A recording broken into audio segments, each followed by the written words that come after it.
Zacarias Sitchin. O livro perdido de Enki. Memórias e profecias de um Deus extraterrestre.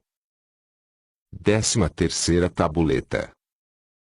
Na terceira região, a humanidade civilizada não floresceu de todo, e Nana desatendeu o que se havia confiado. Em seu coração, cobiçava outros domínios, não os que lhe tinham concedido.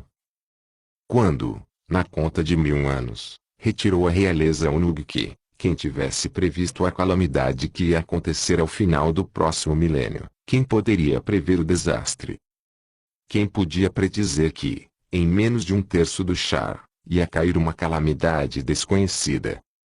E Nana daria início ao amargo fim, Marduk, como Ra, emaranharia-se com o destino. Ninurta e Nergal liberariam com suas próprias mãos o inexprimível final. Porque Nana não ficou satisfeita com os domínios que lhe tinham concedido? Por que seguiu sem perdoar ao Marduk? Viajando entre Unugki e Arata, Inanna não se sentia gratificada, estava inquieta, ainda chorava seu amado Dumuzi, seu desejo de amor seguia sem apagar-se. Quando voava, via a imagem trêmula do Dumuzi chamando-a nos raios do sol, pela noite, lhe aparecia em visões, sonhos. Voltarei, dizia-lhe. Lhe prometia as glórias de seus domínios na terra dos dois estreitos. No recinto sagrado do Unugki, Inanna estabeleceu uma casa para o prazer noturno. A este Shigunu atraía com enganos e doces palavras aos jovens heróis na de seus bodas, prometia-lhes larga vida e um ditoso futuro. Ela imaginava que seu amante era Dumuzi. A manhã seguinte, a todos lhes encontrava mortos na cama de Inanna. Foi então quando o herói Banda, ao que lhe tinha dado por morto, regressou ao Unugki vivo. Banda tinha retornado de entre os mortos por graça de Utu, de cuja semente era. Milagre! Milagre! Gritou Inanna excitada. Meu amado Dumuzi volta para mim. Namorada da Inanna se banhou a Banda, com uma bandagem lhe sujeitou um manto com franjas. Dumuzi, amado meu, chamou-lhe. Atraiu-o até seu leito, enfeitada com flores. A manhã seguinte, quando viu que Banda estava vivo, Inanna gritou alegre, pôs em minhas mãos o poder de não morrer, através de mim se concedeu a imortalidade. Depois, Inanna decidiu chamar-se a si mesmo deusa, implicava o poder da imortalidade. Nannar e Ningal, os pais de Inanna, não estavam satisfeitos com sua proclamação. Enlil e Ninurta ficaram desconcertados com as palavras de Inanna. Utu, seu irmão, ficou pensativo. Não é possível reviver aos mortos, disseram-se entre Senki e Nyasabi. Nas terras de Kinji, o povo elogiava a boa fortuna que tinham. Os deuses estão entre nós, eles podem abolir a morte. Assim se diziam uns aos outros entre o povo. Banda sucedeu a seu pai em mercar no trono do Unugki. Lugal, homem grande, foi seu título. A deusa Ninsun, da semente de Enlil, tomou para que fora seu marido. O herói Gilgamesh, filho de ambos, sucedeu a Lugal Banda no trono de Unugki. À medida que passavam os anos e Gilgamesh se fazia maior, falava a sua mãe Ninsun da vida e a morte, se perguntava sobre a morte de seus antepassados, apesar de ser descendentes dos Anunnaki. Os deuses morrem? Perguntou a sua mãe. Também eu, ainda sendo em 2/3 partes divino, subirei ao muro como um mortal? Perguntava ela. Enquanto viva na terra, a morte de um terrestre te confundirá, dizia-lhe Ninsun a seu filho. Mas se te leva ao Nibiru, obterá-lhe uma larga vida. Ninsun pediu a Utu, o comandante, que se levasse a Gilgamesh ao Nibiru. Incessantemente o pediu Ninsun ao Utu, um dia atrás de outro e rogou, que vá Gilgamesh ao lugar de aterrissagem. Aceitou por fim Utu. Para lhe guiar e lhe proteger, Ninhursag elaborou um idêntico de Gilgamesh. Enkidu, como por Enki criado, lhe chamou, não era nascido de ventre, não tinha sangue em suas veias. Gilgamesh viajou com seu camarada Enkidu até o lugar de aterrissagem. Utu fiscalizou seu progresso com oráculos. Na entrada do bosque de cedros, um monstro que cuspia fogo lhes bloqueou o caminho. Com truques conseguiram confundir ao monstro, romperam-no em pedaços. Quando encontraram a entrada secreta aos túneis dos Anunnaki, desafiou-lhes o touro do céu, uma criatura de enlil de bufos mortais. O monstro lhes perseguiu até as portas do Nugki, Enkidu derrotou ante as muralhas da cidade. Quando Enlil ouviu isto, chorou em sua angústia, seus lamentos se escutaram nos céus do Enu, pois em seu coração sabia Enlil, realmente mau era o augúrio. Enkidu foi castigado a perecer nas águas por ter dado morte ao touro do céu. Gilgamesh, por ter sido instruído pelo Ninsun Yutu, foi absolvido do crime. Procurando ainda a larga vida do Nibiru, Utu permitiu ao Gilgamesh que entrasse no lugar dos carros. Depois de muitas aventuras alcançou a terra do Tilmun, a quarta região, entrou em seus túneis subterrâneos, em um jardim de pedras preciosas se encontrou com Ziusudra. Ziusudra relatou a Gilgamesh os acontecimentos do dilúvio, revelou-lhe o segredo da larga vida. No manancial do jardim crescia uma planta que impedia que envelhecessem Ziusudra e sua esposa. Era a única entre todas as novidades da terra. Um homem em seu pleno vigor a pode recolher, o homem em sua velhice é jovem de novo. Esse é o nome da planta, disse Ziusudra a Gilgamesh. Um presente de Enki, com a bênção de Enlil, nos concedeu no Monte da Salvação. Quando Ziusudra e sua esposa estavam dormindo, Gilgamesh se atou pedras aos pés. Inundou-se no manancial, tomou e arrancou a planta de ser jovem de novo. Com a planta em sua bolsa, atravessou precipitadamente os túneis, encaminhou-se para o Nugki.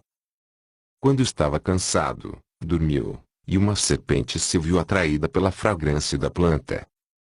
A planta fez que a serpente se aproveitasse de que Gilgamesh estava dormido, com a planta se desvaneceu. A manhã seguinte, ao descobrir sua perda, Gilgamesh se sentou e pôs-se a chorar. Voltou para o Nugki com as mãos vazias, ali morreu como um mortal. Depois de Gilgamesh reinaram 7 reis, mas no Urugki, logo, sua realeza tocou a seu fim. Foi exatamente quando se completou a conta de 1000 anos da Terra. A realeza da primeira região se transferiu a Urim, a cidade de Nannar-e-Ningal. Marduk tinha muito em conta todos os assuntos do que acontecia nas outras regiões. Ra estava inquieto com os sonhos e as visões de Inanna que aludiam aos domínios do Dumuzi. Estava decidido a rebater os planos de expansão de Inanna, encontrou muito que ponderar em questões de ressurreição e imortalidade. Resultava-lhe enormemente atrativo o pensamento da divindade, de modo que se anunciou a si mesmo como um grande deus. Ra se enfureceu pelo que lhe tinha permitido a Gilgamesh, em boa medida um terrestre, mas estimou um caminho mais hábil com o qual conservar a lealdade dos reis e do povo. Se aos semideuses lhes mostre o pórtico para a imortalidade, que aplique aos reis de minha região. Assim se disse Marduk, conhecido com o nome de Ra na segunda região, que os reis de minha região que sejam descendentes do Néteru, viajem ao Nibiru na outra vida. Isto decretou Ra em seu reino. Ensinou aos reis a construir tumbas orientadas a oeste, lhes ditou um comprido livro aos escribas sacerdotes, nele se descrevia com detalhe a viagem à outra vida. No livro se contava como chegar ao Duat, o lugar dos navios celestiais, como, dali, por meio de uma escada ao céu, viajar até o planeta imperecível, da planta da vida comer, beber até não poder mais das águas da juventude. Ra lhes falou com os sacerdotes da chegada dos deuses à terra. O ouro é o esplendor da vida, disse-lhes. É a carne dos deuses, disse Ra aos reis. Deu instruções aos reis para fazer expedições ao Abzu e os domínios inferiores para obter ouro. Quando os reis de Ra conquistaram pela força das armas terras que não eram suas, invadiu os reinos de seus irmãos, fez nascer e crescer neles a ira. O que está tramando Marduk? Perguntavam-se os irmãos entre si, que venha nos pisotear. Apelaram a seu pai Enki, Aptá, seu pai. Ra não escutou. Ra ordenou aos reis de Magan e Melu que capturassem todas as terras adjacentes. O plano de seu coração era ser o senhor das 4 regiões. A terra é minha, para que a governe. Assim, inflexivelmente, falou com seu pai. Vem agora o relato de como Marduk declarou sua própria supremacia e construiu Babili, e de como Inanna, ao mando de reis guerreiros, fez correr sangue e permitiu sacrilégios. Depois de que se transferisse a realeza desde Unug a Urim, Nannar e Ningal sorriram sobre o povo. Como correspondia à sua filha de 30, a Nannar se adorava como deus da lua, decretou 12 festividades cada ano, igual ao número de meses da lua em um ano. A cada um dos 12 grandes Anunnaki lhe dedicou um mês e sua festividade. Por toda a primeira região, aos deuses Anunnaki, maiores e menores, lhes construíram santuários e lugares de culto. O povo podia orar diretamente a seus deuses. Na primeira região, a civilização do Kinji se difundiu às terras vicinais. Nas cidades do homem se designou aos governantes locais como pastores justos, artesãos e granjeiros, pastores e tecedores. Intercambiavam seus produtos por todas as partes. Se decretaram leis de justiça, honraram-se contratos de comércio, disponsais e de divórcio. Nas escolas, os jovens estudavam, os escribas tomavam nota de hinos, provérbios e sabedoria. Havia abundância e felicidade nas terras, também havia disputas e usurpações. Enquanto isso, Inanna vagava com sua nave celeste de terra em terra, cerca do mar superior pulava com o Utu. Foi aos domínios de seu tio Eshikur, Dudu, amado, chamava-lhe. Inanna tomou carinho às pessoas que viviam na planície superior dos dois rios, resultava-lhe agradável o som de sua língua, aprendeu a falar sua linguagem. Eles a chamavam pelo nome do planeta Lamu em sua língua, Ishtar, a sua cidade, Unug que chamaram Uruk, Dudu, como Haddad, pronunciavam em sua linguagem. Sem, senhor dos oráculos, chamaram a seu pai, Nannar, a cidade Urim chamaram Ur. Shamash, sou brilhante, chamaram Utu em sua língua, também lhe adoravam. Ainliu, chamavam-lhe Panliu, Nibru que era para eles Nippur, Kinji, terra dos vigilantes nobres, foi chamada em sua linguagem Sumer. No Sumer, a primeira região, a realeza rodava entre as cidades. Na segunda região, Ra não permitia a diversidade, ele desejava reinar sozinho. O maior do céu, primogênito que está na terra. Assim queria que ele conhecesse entre os sacerdotes. O principal desde os primeiros tempos. Assim decretou que ele chamasse nos hinos, Senhor da Eternidade, que tem feito a eternidade, que preside sobre todos os deuses. Aquele que não tem igual, o grande solitário e único. Assim se situava a si mesmo Marduk, como Ra, por cima de todos os outros deuses. Por si mesmo se atribuía seus poderes e atributos, sou como Enlil quanto a senhorio e decretos, como Ninurta na enxada e o combate, como Haddad pelo raio e o trovão, como Nannar por iluminar a noite, como tu sou Shamash, como Nergal reino sobre o mundo inferior, como Gibil, conheço as profundidades douradas, de onde cobre e prata vem, como Ninjas de Damando sobre os números de sua conta, os céus falam de minha glória. Os líderes Anunnaki se alarmaram enormemente com estas proclamações. Os irmãos de Marduk falaram com seu pai Enki. Nergal transmitiu a Ninurta as suas preocupações. O que é que passa? Disse Enki a seu filho Marduk. Inauditas são suas pretensões. Os céus falam de minha supremacia, respondeu-lhe Marduk a seu pai Enki. O touro do céu, signo da constelação de Enlil, foi morto por seu próprio descendente. Nos céus, a era do carneiro, minha era, está chegando, os augúrios são inequívocos.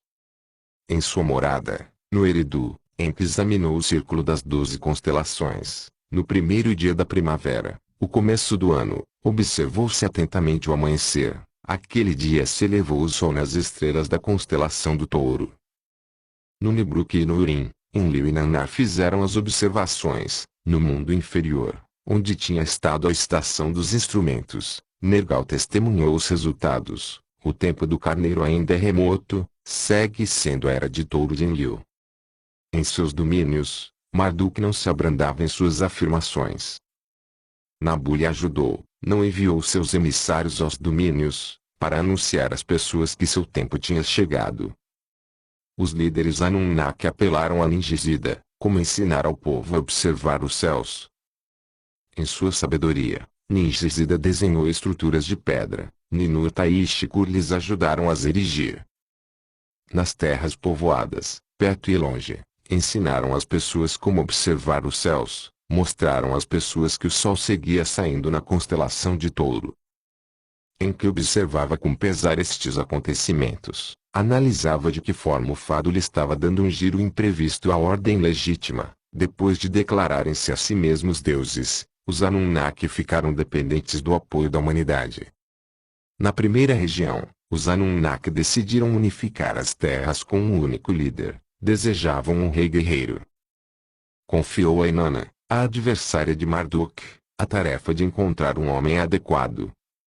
Inanna indicou a Enlil um homem forte ao qual tinha conhecido e amado em suas viagens. Arbacade, comandante de 4 guarnições, era seu pai, sua mãe era uma suma sacerdotisa. Enlil lhe deu cetro e coroa. Shahrukhin, regente justo, designou-lhe Enlil. Como uma vez se fez no Nibiru, se fundou uma nova cidade central para unificar as terras, Agadé, a cidade unificada, Chamarana, não longe do que Zi estava se localizada. Enlil deu poderes ao Shahrukhin, e Inanna acompanhava seus guerreiros com armas de brilhantismo. Todas as terras, desde o mar inferior até o mar superior, renderam obediência a seu trono. Suas tropas se estacionaram nos limites da 4ª região, para protegê-la.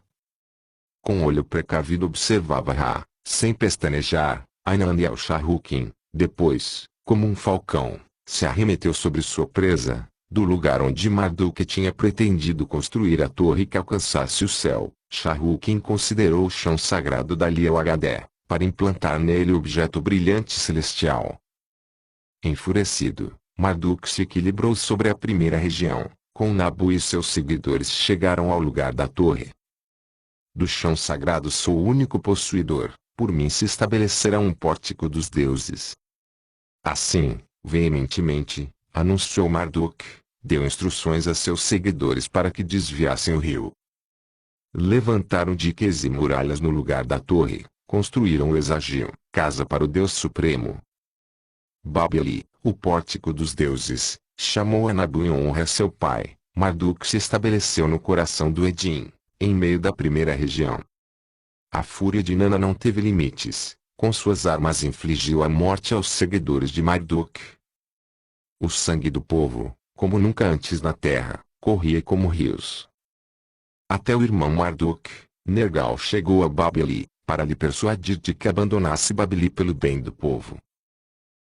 Esperemos pacificamente os verdadeiros sinais do céu, disse-lhe Nergal a seu irmão. Marduk aceitou partir, viajou de terra em terra para observar os céus. Amun, o invisível, chamou a Ra a partir de então na 2ª região. Durante um tempo se aplacou Inanna. 2 filhos do Shahrukhin foram seus pacíficos sucessores. Depois, subiu ao trono do Agadé o neto do Shahrukhin, Naram-Sen, amado por Sen, lhe chamou. Na primeira região, Enlil e Ninurta estavam ausentes, tinham ido às terras de além dos oceanos. Na 2ª região, Ra não estava, viajava como Marduk por outras terras. Inanna viu a oportunidade em suas mãos para fazer-se com todos os poderes, ordenou ao Naram-Sen que se apoderasse de todas as terras. Deu instruções ao Naram-Sen para que partisse contra Magan e Melua, domínios de Marduk. Naram-Sen cometeu o sacrilégio de cruzar a 4ª região com um exército de terrestres, invadiu Magan, tentou entrar no selado Ekur, casa que como uma montanha Enlil se enfureceu com seus sacrilégios e suas transgressões, lançou uma maldição contra Naram-Sen e Agadé. Naram-Sen morreu pela picada de um escorpião, por mandato de Enlil foi aniquilada Agadé. Isto aconteceu na conta de 1500 anos da Terra. Vem agora o relato da profecia de Gaozu-Enlil, dada em uma visão, tratava da supremacia de Marduk, de como escolher um homem para sobreviver a uma calamidade.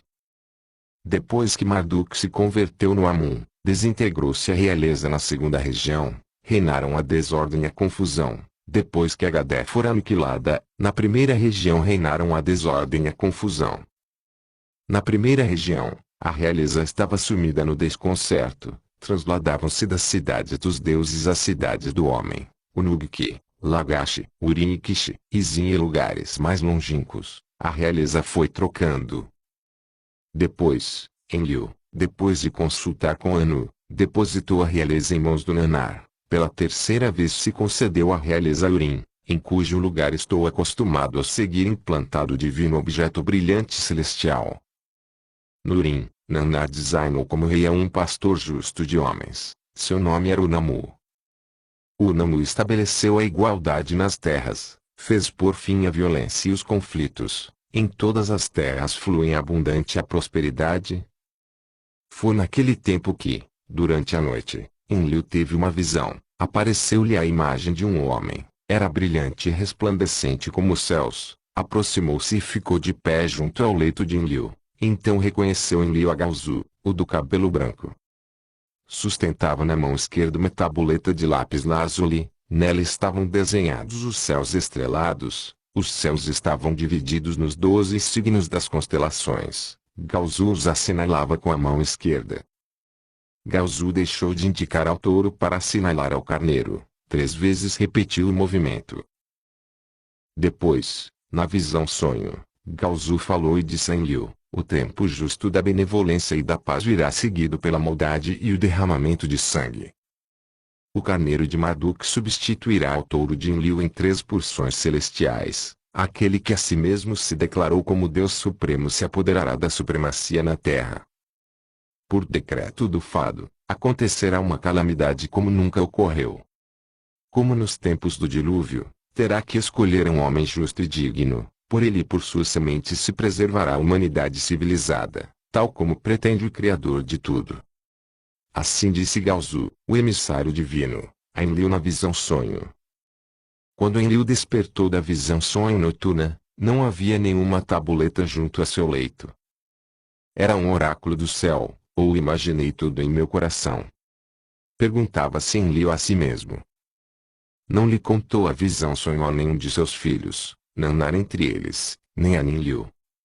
Entre os sacerdotes, no templo do Nibruki, Enlil inquiriu sobre sábios celestiais. Ao supremo sacerdote indicou Atiru, um sacerdote oracular.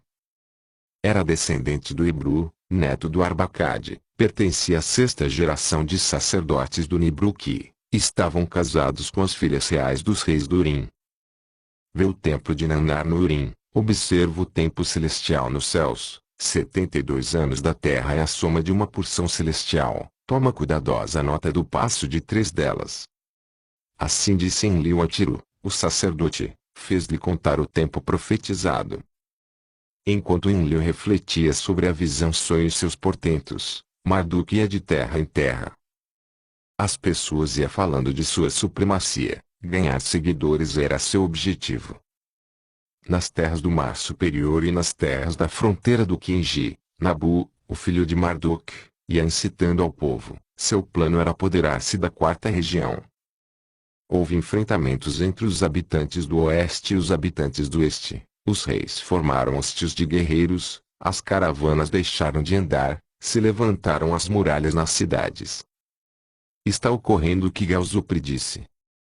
Disse Enlil a si mesmo. Enlil pôs seu olhar sobre o Tiru e seus filhos, descendentes de digna linhagem. Este é o homem a escolher, o que indicar a Galzu, disse Enlil a si mesmo.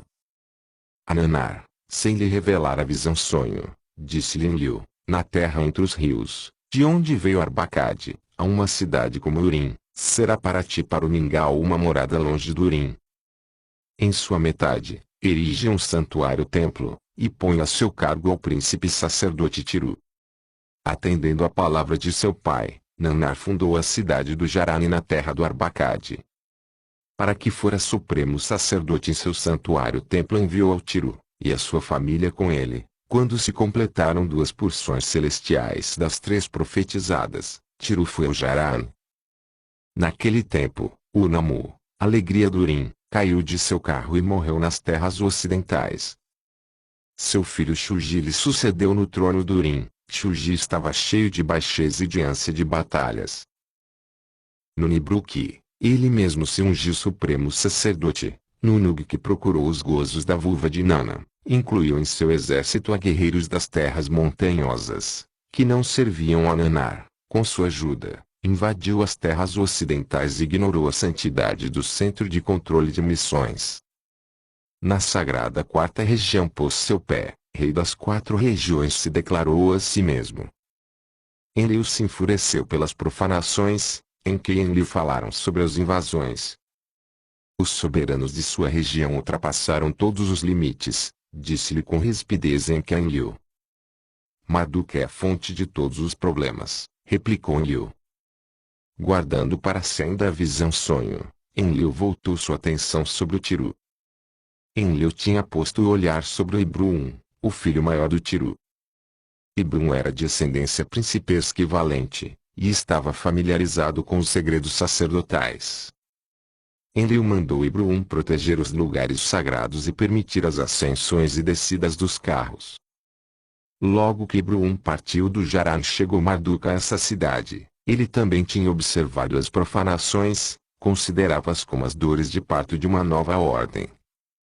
Desde o Jaran, nas soleiras do Shumer, planejou seu golpe final. Desde Jaran, situada ao fio dos domínios do Estikur, dirigiu o levantamento dos exércitos. Depois de passar 24 anos terrestres de estadia no Jaran, Marduk, com lágrimas nos olhos, fez uma chamada ao resto dos deuses, fossem quais fossem seus ascendentes.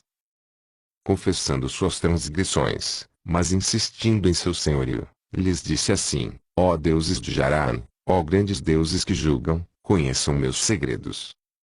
Enquanto me rodeio a bandagem, recordo minhas memórias. Eu sou o divino Marduk, um grande deus. Em meus domínios sou conhecido como Ra.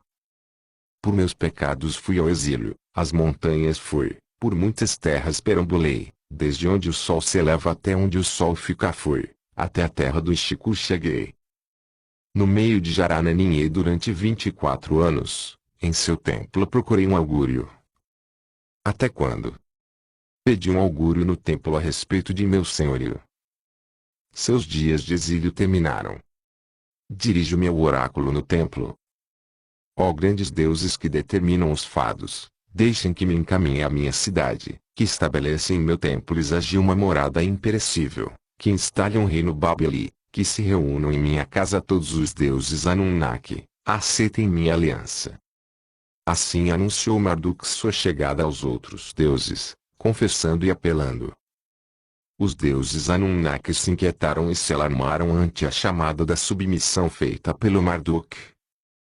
Enlil convocou a todos a uma grande assembleia para tomar conselho. Todos os líderes Anunnaki se reuniram em Nibruki, também foram Enki os irmãos de Marduk. Todos estavam inquietos pelos acontecimentos, todos se opunham a Marduk e a Nabu.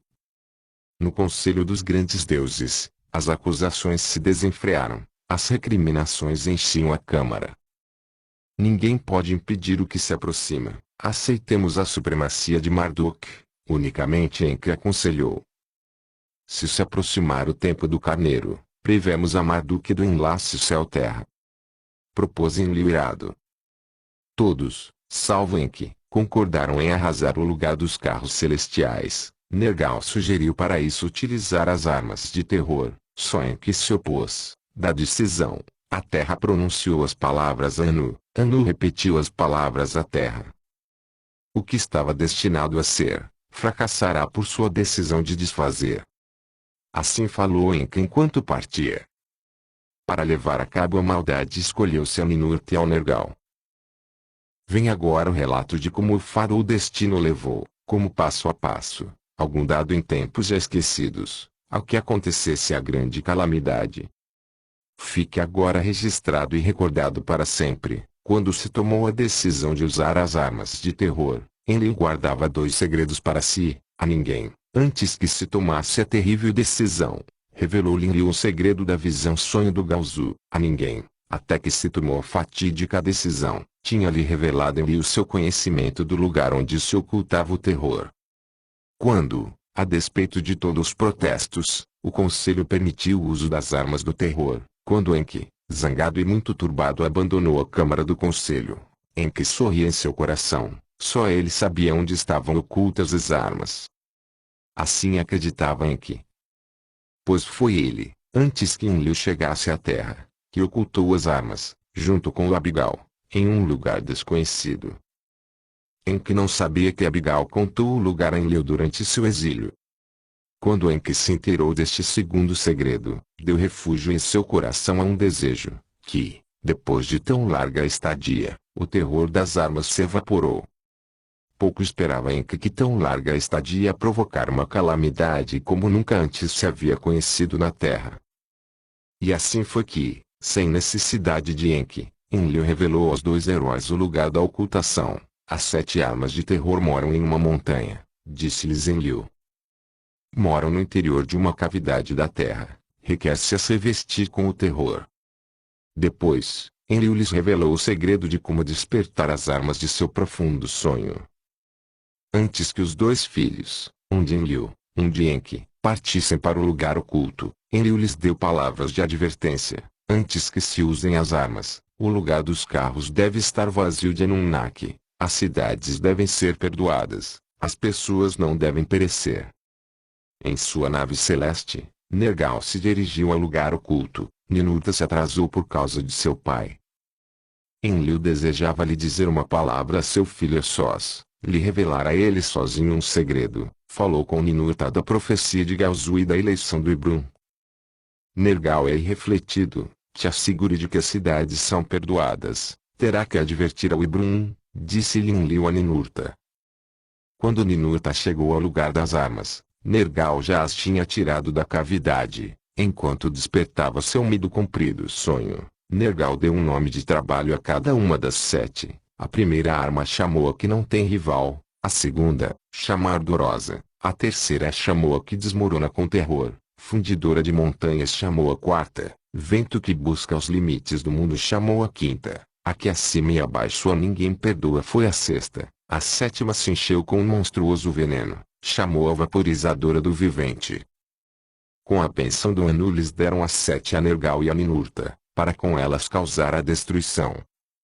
Quando Ninurta chegou ao lugar das armas de terror, Nergal estava disposto para destruir e aniquilar.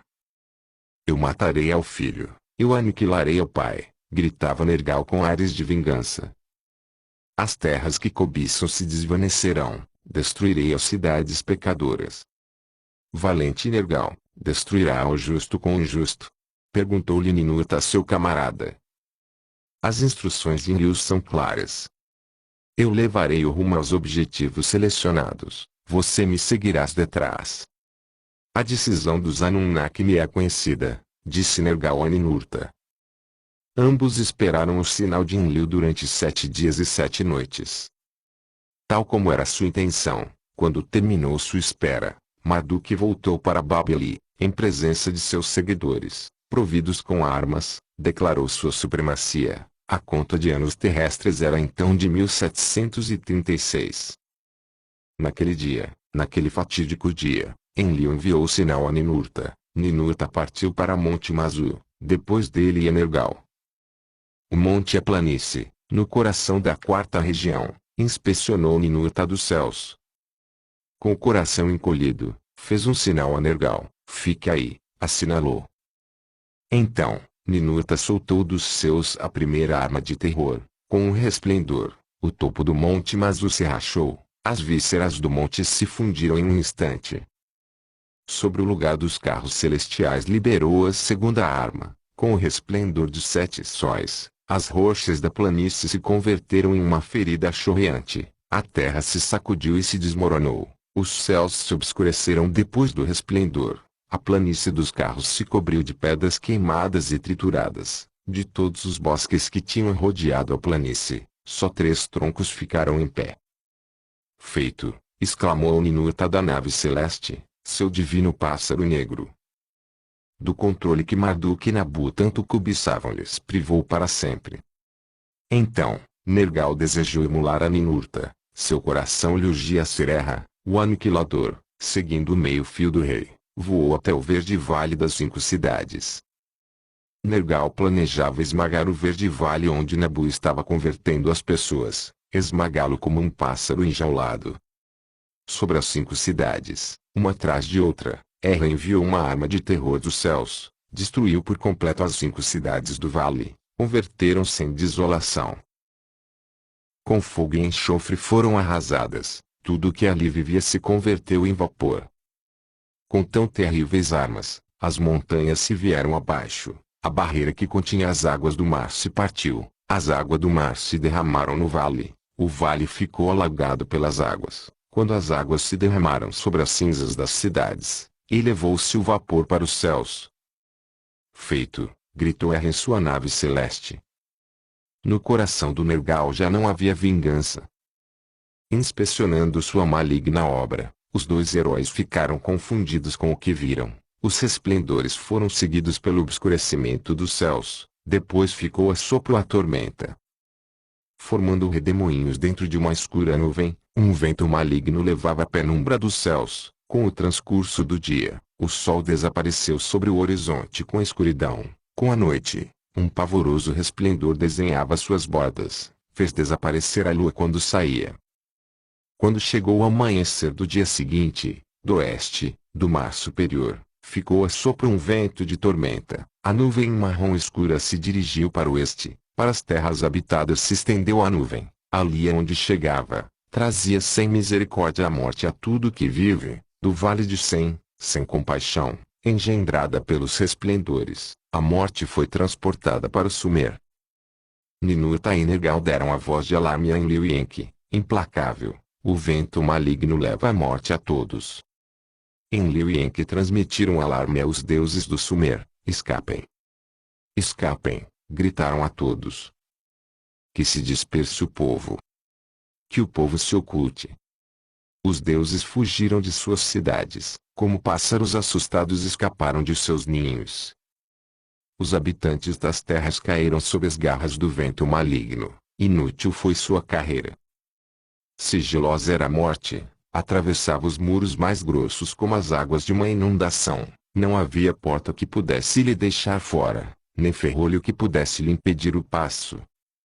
Aqueles que, de trás de portas fechadas, ocultaram-se dentro de suas casas, como moscas caíram. Aqueles que fugiram às ruas, nas ruas amontoaram seus cadáveres. Os peitos cheios de cuspes e escarros, as bocas transbordantes de saliva e espuma, quando o vento maligno apanhava as pessoas sem ser visto, suas bocas se empapavam em sangue. Lentamente soprou o vento maligno sobre as terras. Cruzou do oeste a este sob planícies e montanhas, tudo que vivia, depois dele ficava morto e moribundo, a gente e o gado pereciam por igual. As águas se envenenaram, nos campos se murchou toda a vegetação. Desde o Eridu no sul até o Cipar no norte, o vento maligno arrasou o país. Babeli, onde Marduk tinha declarado a supremacia, livrou-se do vento maligno. 14ª tabuleta. Marduk. Babeli, onde Marduk tinha declarado a supremacia, livrou-se do vento maligno. Todas as terras ao sul de Babeli foram devoradas pelo vento maligno, também alcançou ao coração da segunda região.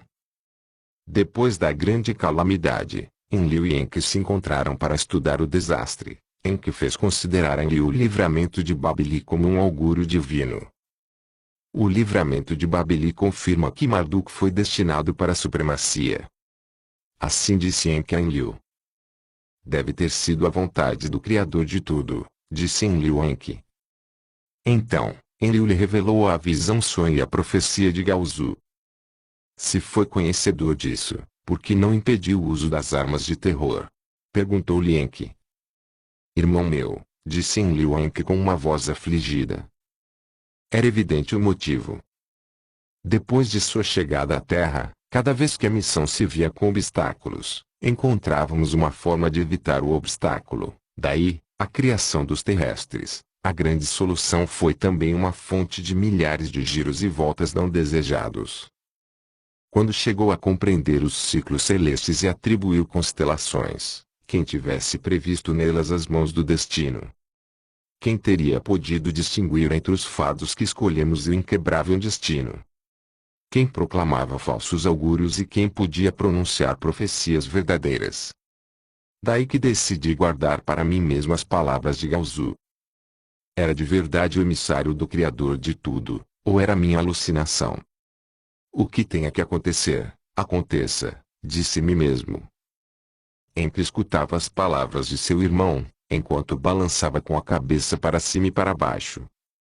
A primeira região está desolada, a segunda região está sumida na confusão, a terceira região está ferida, o lugar dos carros celestiais já não existe. Isso é o que aconteceu, disse Enki a Enlil. Se era essa a vontade do Criador de tudo, isso é o que ficou de nossa missão na Terra. As sementes se semearam com as ambições de Marduk, o que sairá disso será para que ele o colha. Assim lhe disse Enlil a seu irmão Enki, então aceitou o triunfo do Marduk. Que a fila de 50, que teria passado para Ninurta, seja-lhe dado em seu lugar a Marduk. Que Marduk declare sua supremacia sobre a desolação nas regiões. Quanto a mim e a Ninurta, não vamos nos interpor mais em seu caminho. Partiremos para as terras de além dos oceanos, pelo que viemos, levaremos a término a missão de obter ouro para o Nibiru. Assim disse Enlil a Enki, havia abatimento em suas palavras. Teriam sido diferentes as coisas se não se usassem as armas de terror? Questionou Enki a seu irmão. E se não tivéssemos escutado as palavras de Gaozu para que não voltássemos para o Nibiru? Replicou Enlil. E se tivéssemos detido a missão Terra quando os Anunnakis se amotinaram? Eu fiz o que fiz.